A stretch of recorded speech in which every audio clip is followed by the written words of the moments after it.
Flores, Flores, Flores, Flores, Flores, Flores, Flores, Home Police go back, go back, go back, Home Police high, high, high, high, high, high, Police restrict Nilamon Farak, Nilamon Farak, Nilamon Farak, Police restrict Nilamon Farak, Nilamon Farak, Nilamon Farak, we want Kamtapur, Kamtapur, Kamtapur, we want Kamtapur, Kamtapur, Kamtapur, Flores, Flores.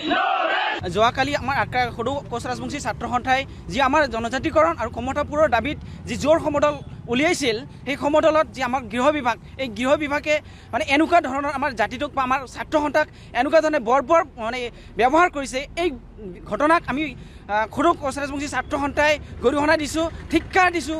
অনাগত দিনত যাতে আমাৰ অসম চৰকাৰখনে এনেকুৱা মানে গৃহহীন মানে স্বৈৰতান্ত্ৰিক ব্যৱস্থাক যাতে নলয়, আমাৰ জাতিটোক যি মানে শোষণ নিষ্পাদন কৰিবলৈ আজি মানে উঠিবই লাগিছে, ইয়াৰ প্ৰত্যুত্তৰ আমি দিবলৈ কিন্তু আমি সাজু আছোঁ। তামোলপুৰৰ পৰা আমি সকীয়াই দিব বিচাৰিছোঁ যে ধুবুৰী জিলাৰ এছপিক অতি মানে 24 ঘণ্টাৰ ভিতৰত যাতে নিলম্বন কৰে, আৰু অন্যথা এই আমি 24 ঘণ্টাই সময়সীমা বান্ধি দিলোঁ যে অন্যথা আমি ইয়াতকৈ কিন্তু ভয়াৱহ আন্দোলন গঢ়ি তুলিবলৈ বাধ্য হ'ম।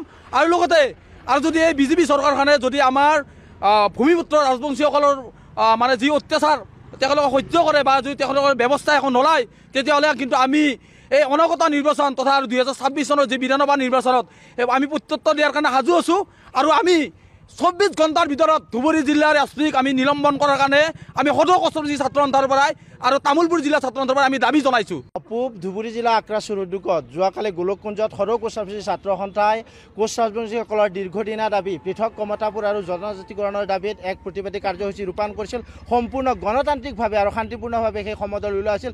কিন্তু অসম চৰকাৰৰ গৃহ বিভাগে অৰ্থাৎ ধুবুৰী এছপিৰ নেতৃত্বত অসম পুলিচে যি সেই শান্তিপূৰ্ণভাৱে সমদল ওলোৱা কোচ ৰাজবংশী ছাত্ৰ সন্থাৰ ওপৰত বৰ্বৰ আক্ৰমণ কৰিলে। সেই আক্ৰমণত বহুত পুৰুষ মহিলা আহত হৈছে, আনকি আমাৰ কেন্দ্ৰীয় সমিতিৰ সভাপতি সম্পাদক আঘাতপ্ৰাপ্ত হৈছে। তাৰ বাবে আমি সদৌ কোচ ৰাজবংশী ছাত্ৰ সন্থাই আজি তামোলপুৰ জিলাৰ আক্ৰাসুৰ অন্তৰ্গত এই তামোলপুৰ জিলাৰ মাজমজিয়াত অসমৰ মুখ্যমন্ত্ৰী মাননীয় হিমন্ত বিশ্ব শৰ্মাৰ প্ৰতিমূৰ্তি দাহ কাৰ্যসূচী ৰূপায়ণ কৰিছোঁ। আৰু এই প্ৰতিমূৰ্তি কাৰ্যসূচী ৰূপায়ণৰ দ্বাৰা আমি অসমৰ মুখ্যমন্ত্ৰী তথা হিমন্ত বিশ্ব শৰ্মা তথা অসম চৰকাৰক সকীয়াই দিব বিচাৰিছোঁ যে অনতি বিলম্বে কোচ ৰাজবংশী ছাত্ৰ সন্থাৰ ওপৰত যি অমানসিক অত্যাচাৰ কালি কৰিলে ধুবুৰী জিলা প্ৰশাসনে, তাৰ ওপৰত বিহিত ব্যৱস্থা গ্ৰহণ কৰিব লাগে। লগতে ধুবুৰী জিলা আৰক্ষী অধীক্ষকক অনতি পলমতে নিলম্বন কৰিব লাগে, অন্যথা আমি সদৌ কোচ ৰাজবংশী ছাত্ৰ সন্থাই আজিৰ বাহিৰেও আৰু এনেকুৱা ধৰণৰ জংগী আন্দোলন কৰিবলৈ বাধ্য হ'ম। আৰু আমি এই BTC নিৰ্বাচনৰ প্ৰাক মুহূৰ্তত অসম চৰকাৰ তথা বিজেপি চৰকাৰখনক সকীয়াই দিব বিচাৰিছোঁ যে কোচ ৰাজবংশীসকলে যি প্ৰাপ্য অধিকাৰৰ বাবে আন্দোলন কৰি আছে, এই আন্দোলন মষিমূৰ কৰাৰ কাৰণে যাতে